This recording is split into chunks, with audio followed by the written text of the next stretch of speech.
Hello and welcome to Guitars for Bars. The BC Rich Beast is ready to get some primer and some paint today. As you can see, it's green. I already did a video of the neck, so you can watch that and see how I painted it. I'm doing exactly the same thing. Primer, paint, and then the graphics. Now, I'm going to do a design on the front. It's going to be this color sparkle, and then the rest of it, and the front and the sides and the back will be green like the back of the neck. I'm going to sand it with 600 grit and just get the front level for now, because that's where the graphics are going. We're going to do the front, get the graphics on there, and then let that dry, and then sand the rest of it, and then get the other part on, the darker green. If you haven't seen my other videos, then you haven't seen this. This is a piece of 1/4 inch thick acrylic that I have cut into a sanding block. That's my main sanding block. It's firm. I use that to level the surface. I'll demonstrate that real quick, but I'm not going to do the whole top. I've got a lot of sanding in some of the other videos. Now in the curved areas, like this part here and this over here, I use a piece of foam, sometimes on the bevels, and in other little nooks and crannies like right here. All right, now I'm going to use this sanding block with sandpaper wrapped around it. It takes 1/3 of a sheet of sandpaper. If you split it in thirds lengthwise, then it fits pretty much perfect. And then it's just a matter of sanding like this in small circles with a big area. You can see I've got a certain amount of water on there. Sometimes I use more, sometimes I use less. It just depends. This is what I'm starting with. And it doesn't take much. I'm using the 600 grit, so this is going to get clear. It's going to get paint, it's going to get clear, and it's going to get glitter, and it's going to get a lot more clear. So let's see what that looks like after that much sanding.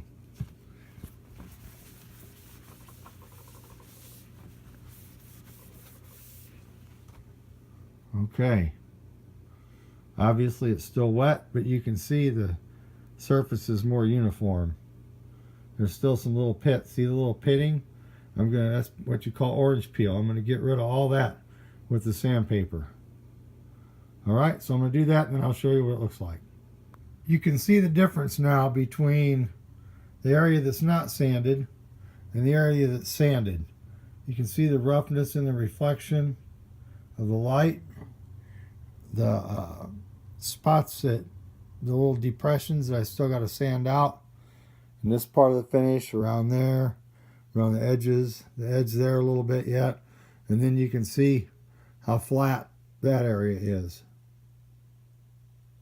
A little bit of depression yet around that hole. That one's good. Now it's got a little bit yet to go.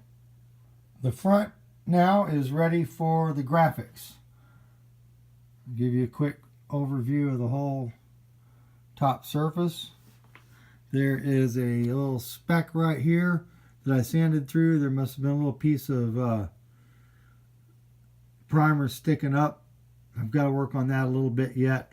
That I will touch up with the airbrush before I do the dark green graphics. And then right here in the neck pocket, there's a little spot. That's going to get covered up by the lighter green graphics. I didn't bother doing the bevel because the bevel, the graphics are going to be out here away from the edge of the bevel, so that won't have any effect on that. So I'll do the bevel whenever I get ready to put the darker green glitter on. And I'm going to be using this Recollections brand glitter from Michaels. I've got the fine line tape on it now for the design. I'm going to go with the blue Duck brand masking tape and mask off all the areas that aren't going to get the light green color. I've switched to Duck brand instead of 3M because the 3M comes apart when you're taking it off, and it also leaves a nasty residue. It's all masked off with blue tape now. I'm ready to go spray some paint on it and then wait an hour and then put the glitter and clear on it. All right, I've got the back and the sides masked off with paper, and I've got it sitting up on a stand ready for paint. So I'm going to spray some lighter green paint on it, and then we'll do the glitter and the clear. The green paint is on. Now it's time to do the glitter and the clear. The glitter is on and about 8 coats of clear. So in about 30 minutes, I'm going to come out and peel the tape off. And I think I'll go ahead and record that for you so you can see what it looks like as it comes off. That to me is the cool part, when you peel the tape off and you see what you got. But you can see I got quite a bit of clear on it. It's got a real good skin over the glitter. So get the tape off of this, let it dry a day, and then probably go on with the next part. I don't have much clear left, but I think I got enough to at least get the dark green started on this one. It is time to peel the tape. Cross your fingers.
it is. I got to clean up some edges, like right there where it was over the fine line tape and it left a little lip. It's a little bit of that over here too, sticking up, not a big deal. I'll sand that off, scrape that off, whatever, get that nice and sharp, and then do the dark green on the other area after I mask all that off. So that's going to have to sit for a couple days, about 2 days, to harden up so I can put tape on it. Then we should be ready to do the next stage.